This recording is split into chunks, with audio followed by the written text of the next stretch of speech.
After China called the reorganization of Jammu and Kashmir as illegal and invalid, India hit out at China and asserted that Beijing does not have any local standi on the matter.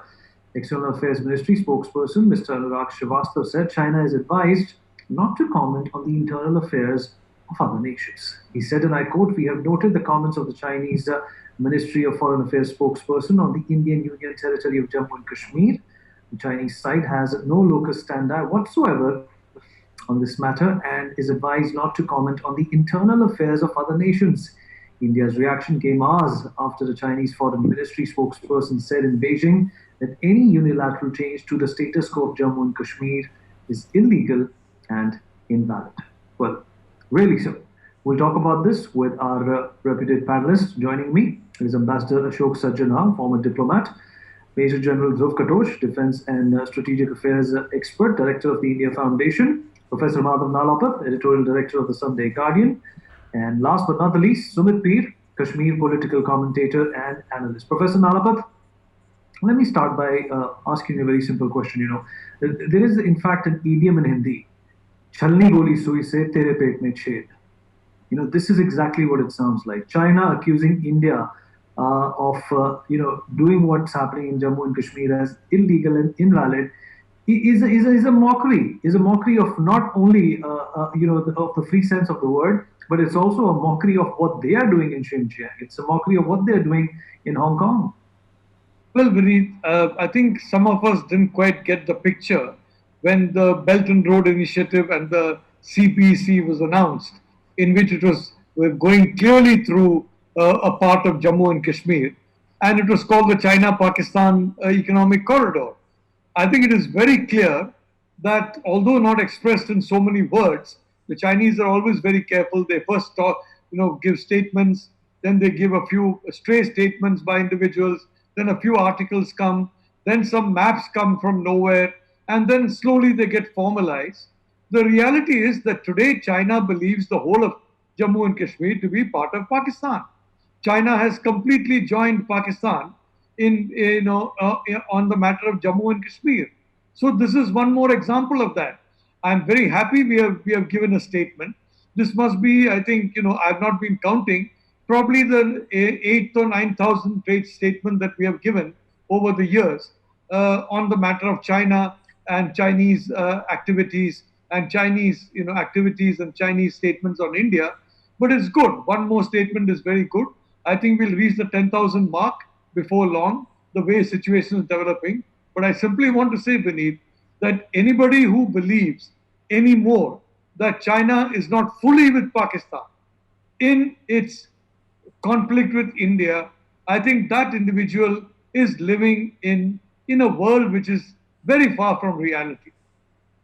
Ambassador Sajjanal, do you think that when China says something like this, it should enrage not only India, but all the free democracies of the world because of what China is doing itself? It's do as I say, but not do as what I do. No, this is very true, of its double-faced talk, of its hypocrisy. China sort of, has different standards for other countries, different standards for itself. So while, I'd just like to mention 2 or 3 things. One is that, when CPEC was launched and when, if you remember, the first, reference has been made by Professor Nalapat to the BRI, when the first Belt Road Forum was organized in 2017 in Beijing. India was the only major country which refused to participate in that. And for a couple of reasons, and the most important right on the top was because the China-Pakistan Economic Corridor runs through Indian territory, and it is a challenge to India's territorial integrity and sovereignty. You would recall that after this, China had sort of, made some moves that, okay, we can change the name of the this project, of this initiative going through Pakistan. But of course, that is not acceptable to us because it's not only in name, but it's also in terms of the effect that it has. The second aspect that I would like to bring to your notice and that of the listeners is, I'm sure you would have discussed it in your program when Ambassador Sun Weidong of China, he was addressing a meeting here in Delhi just a few days ago. And I was in that meeting, and he had said, and maybe some of the others also were, and he had said in a rather threatening and a menacing tone that he has heard some of the academics and think tanks and scholars suggest that India should change its policy on Taiwan, on Xinjiang, on Hong Kong, and on South China Sea. And he said very menacingly that that he would like to say very emphatically that India should not do this because these are all internal matters of China, and China does not interfere in internal affairs of other countries. So I think here we do have a very strong case of China interfering in our internal affairs, not for the first time, not only in terms of statement, but also in terms of having these huge infrastructure projects through Gilgit-Baltistan, through POK. And while it is investing its own money, you would recall that when India wanted ADB to invest funds in Arunachal Pradesh, then it had tried to block that initiative, saying that this is a disputed territory, we have claim over it.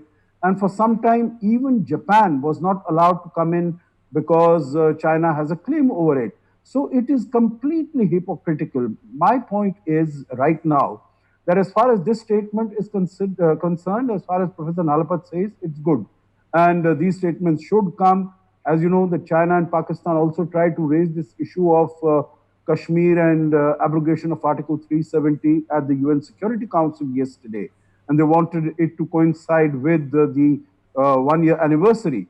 But there were no takers for that. But my point is, and that also has been given a very stern statement from Delhi, that China should take lessons from that and not engage in such infructuous exercises. The point I want to make is that for us, it is now time to move beyond just making these statements.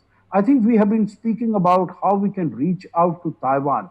And in my view, that is a low hanging fruit. I think we should very significantly enhance our partnership, our relationship, our contacts, our cooperation, our collaboration.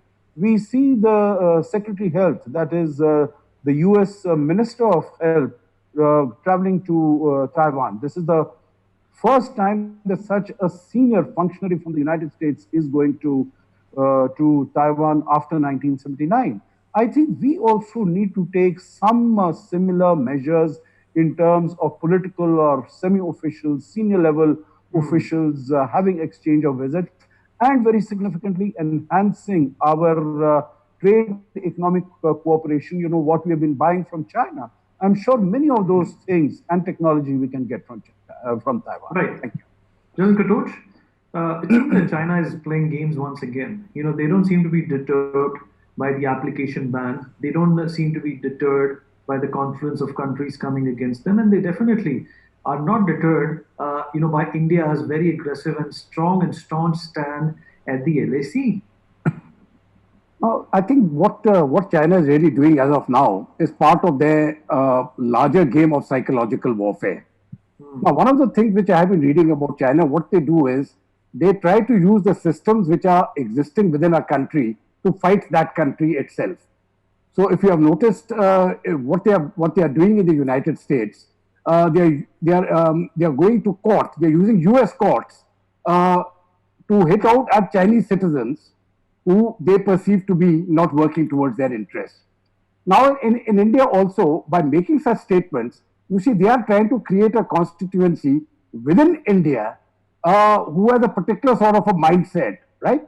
And who will actually promote that narrative. So over a period of time, we will get two narratives, and on an issue where there was no conflict or where there was no issue at all, suddenly an issue starts developing, because while we are giving out, we have, of course, the MEA has very rightly denied it, but you will find out over the next few days, some person will be writing an article somewhere in the paper or in some magazine, and slowly and steadily a very small constituency builds up, which over a period of time they tend to exploit. This is a part of their psychological warfare, and I think we need to guard against it. One, the point which was given by Ambassador Sajjana, we have to go, we cannot be reactive anymore, and I totally agree with that. He has spoken about building up a much stronger rapport with Taiwan, and I think that is certainly the way to go. We need to build a very strong defense partnership with Taiwan. We have got a great deal of expertise, and so does Taiwan, and we can jointly exploit that for upper end defense manufacturing, upper end technological defense manufacturing within India.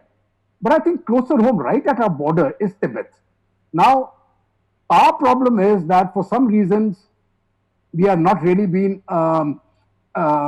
using Tibet, because what China has done is they have actually annexed Tibet. Tibet was an independent country.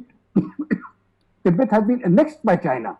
And I think while the government may take its own stance, which, and very rightly so, because they've got to follow certain protocols, I was very pleased to see when NewsX actually took it up and showed the map of China as what it really is, right? As to how Tibet has been occupied, Xinjiang has been occupied, Mongolia has been occupied. You see a huge area, and China is only left with a small bit. I think civil society within India, the media within India, our think tanks must take this up very strongly. And we should tell everybody on the world that this is a country which is a very divisive country, which believes in expansionism, which believes in denying freedom to all people, and it is blatantly interfering in the internal affairs of other countries. So instead of reacting to what the Chinese are doing, I think we should actually go one step forward now and make Chinese react. The China continues to use Pakistan, as very correctly said by Professor Nalpat, in its war against India. The way Pakistan is using the terrorists to further its own designs, Pakistan is actually using China is using Pakistan on a similar basis. So long as they can keep India occupied with China, India occupied with Pakistan, I think they are actually achieving the larger objectives. So this is something which we must guard against. We don't want to be acquainted anymore with Pakistan. That hyphenation is gone. Now the hyphenation is India, China. And I think China has to be taught a lesson. If it has to be taught a lesson, well, so be it. Regardless of the consequences, economically, politically, diplomatically, and in any other forum in which we can, we've got to take the battle onto the Chinese, take them head on, and make them react. Right. Sumit, do you think what happened at the LAC was perhaps a manifestation of the Chinese frustration at abrogation of Article 370? They tried different approaches. Once it was done, they either speak in parables or they speak in a diplomatic language. And once that is not something that is successful, they take symbolic actions to express their displeasure or future intent. Do you think that the standoff at the LAC was a manifestation of that? Vineet, first of all, thanks for having me on your show. The point number one is, you see, 370 is our internal issue. Whatever we do within our territory, that is our business. And Chinese or Chile or Canada has nothing to do with it, right? So this LAC standoff is basically China sees India as the biggest stumbling block of their dominance of Asia. Because if China has to dominate the world, it has to start with the domination of Asia. India is the biggest stumbling block in that, so they have to find ways and means to kind of supersede India. And this LAC drama, I'll call it Chinese drama and propaganda, is just because of that. You are a country, what they describe as unilateral action of India and all. What is unilateral is the re-education camps. What is unilateral is the atrocities against Uyghurs, Muslims in Xinjiang.